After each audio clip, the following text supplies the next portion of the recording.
See. The pig's dead, my friend. Staring at it won't bring it back. We'll never fix these brainworms if we stop and gawk at every piece of carrion you find. The boar seems to be fresh, only a few hours dead.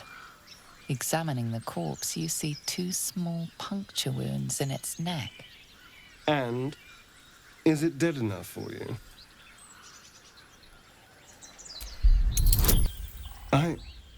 It's been drained of blood with wounds in its neck. It's been killed by a vampire. I didn't want to say anything because I didn't want to worry you. They are ferocious creatures. But don't worry, I'll keep watch tonight. We won't have to worry about nocturnal visitors. Now please, let's go.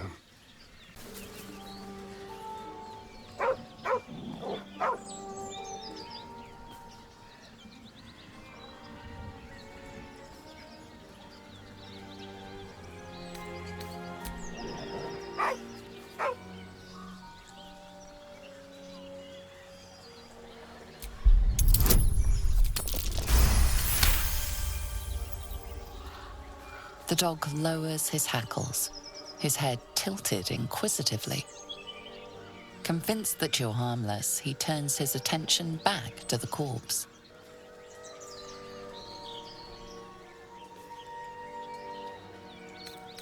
The dog whimpers nervously, as if to urge you on. The dog looks at his owner with sad eyes. He does not move.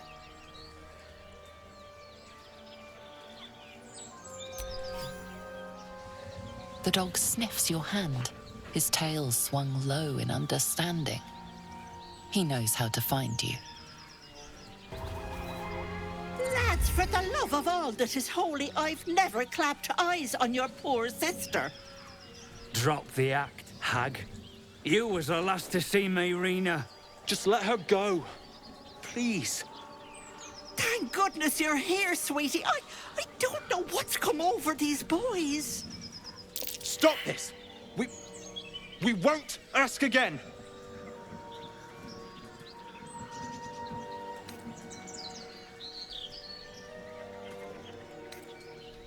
Careful! Don't trust a word out of her mouth. Our sister went to the hag, and we ain't seen her since. Hand over heart, I don't know their sister. I will gladly help you all look for her, though. Enough. Where is she?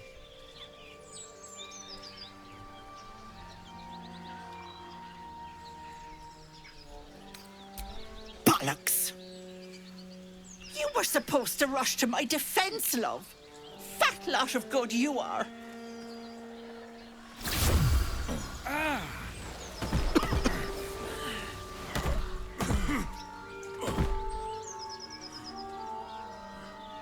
Some advice? You ever darken my door, you'd best have that head bowed and an apology at the ready. Bye-bye now. I don't want a crumb left on that plate, girl. Auntie Ethel, please. One more bite and this pie is gonna come back up to say hello. Don't make me get the wooden spoon. You're eating for 2, so get to it. If it isn't the cheekiest pup of them all, you'd best have one hells of an apology for me, young lady.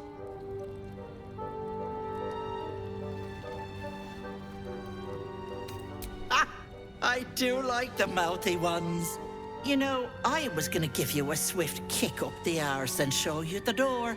But I think you and I could have a bit of fun together. Gods grant me patience. Eat up, Mayrina. I won't say it again.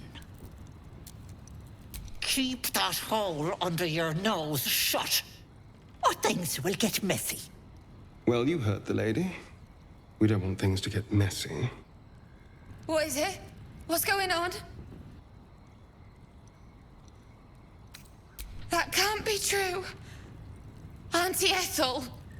They were being rude, and I detest rudeness. You monster! The deal is off! Enough! Away with you! Blessed silence at last. Some time in the cage should do her good. And you'll regret sticking your nose in my business.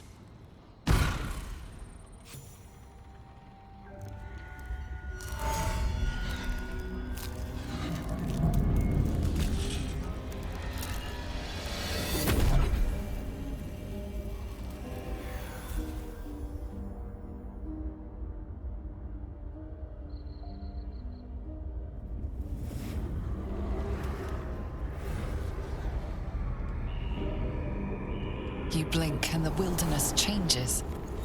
A swamp, stinking and insidious, assaults your senses. Ah, stranger.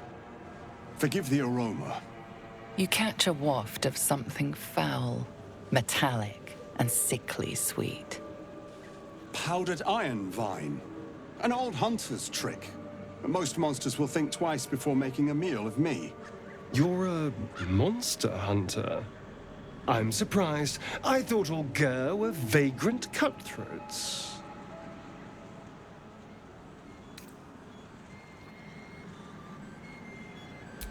A mystical and dangerous people. We travel the land, never settling in one place.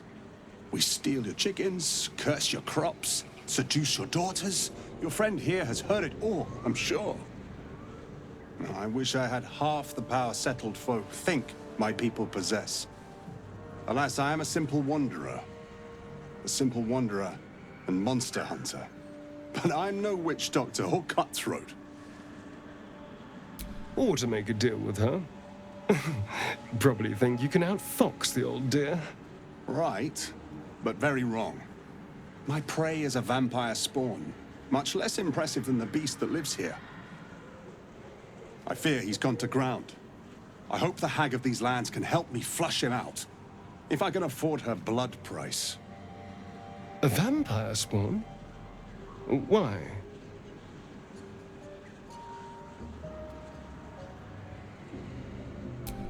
It is a sacred mission from the head of my tribe. She sent me here to capture the beast and return it to her. Capture? And bring it where? Baldur's Gate. My people wait for me there.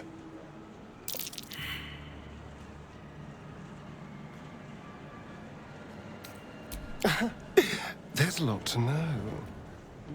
I've crossed paths with your people before, you know.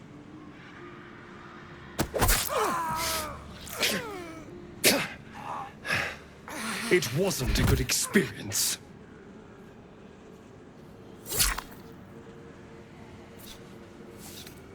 He was spinning a tale, and you were falling for it. Vampires, sacred missions.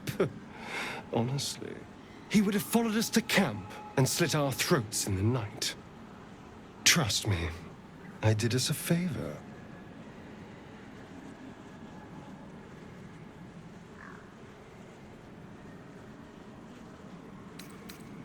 I had my reasons. You can be sure of that. Now, if we're done, we have more important business to get on with. Yes? I know. Wasn't it impressive?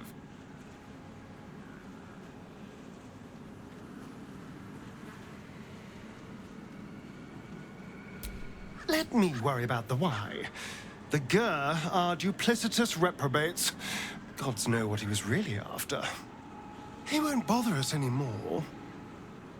Now I've made sure of it.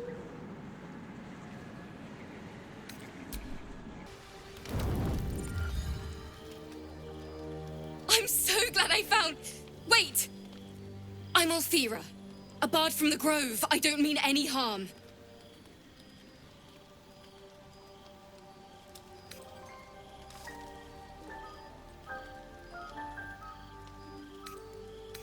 Oh, yes, everything is fine. Thanks to you. That's why I'm here. When I'd heard what you'd done, it inspired me. Made me feel brave again. I want to join you. To fight by your side. I want to help people. As you've helped us. true. But I'm a bard, remember? I want to do more than sing about other people's adventures. I want to make my own stories. And I can't think of anyone else I'd rather share that with.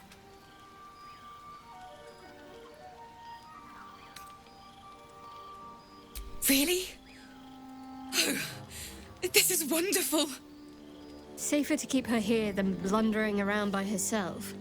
Wouldn't want her accidentally leading the wrong sort of attention to us. I won't let you down. I promise.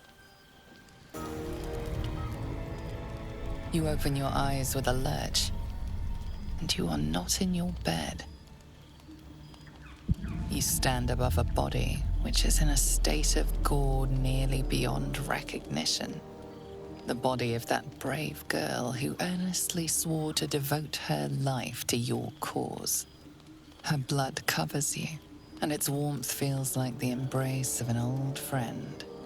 You recall nothing of how you ended up here, but your head pounds and aches.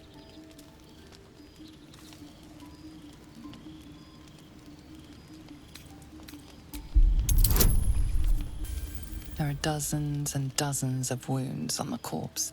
The killer did not stop savaging it, even when she was long gone. And your dominant arm aches.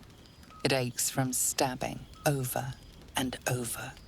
No matter how it appears, the body is there, and her blood is on your hands. The question flows through your mind. Who are you, really, that you could be guilty of such bitter business?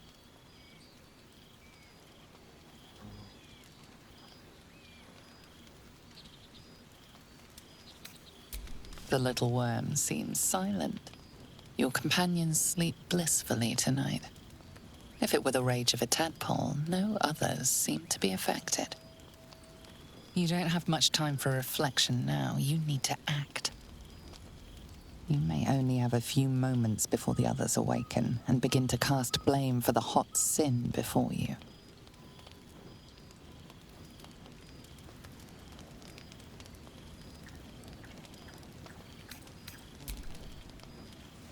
Your misdeed is bright and clear as the dawning day.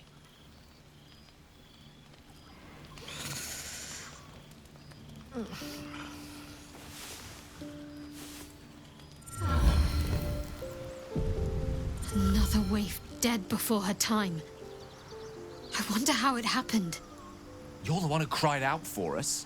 You must have seen something. Now, I can't help but notice that one of us is positively drenched in blood. So? She was brutalized. The killer knifed her many times after she was dead. Was it you?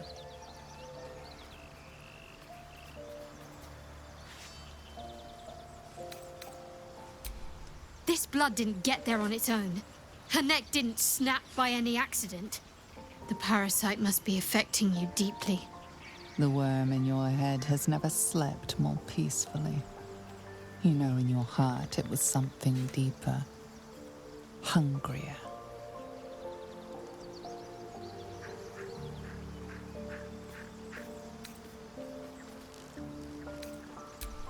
Even if it was the worm, this was peculiar indeed.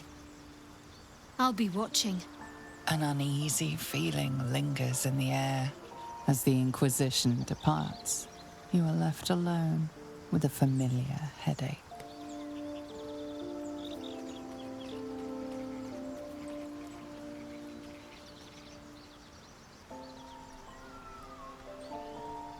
One more failed adventurer, gone to the mud now.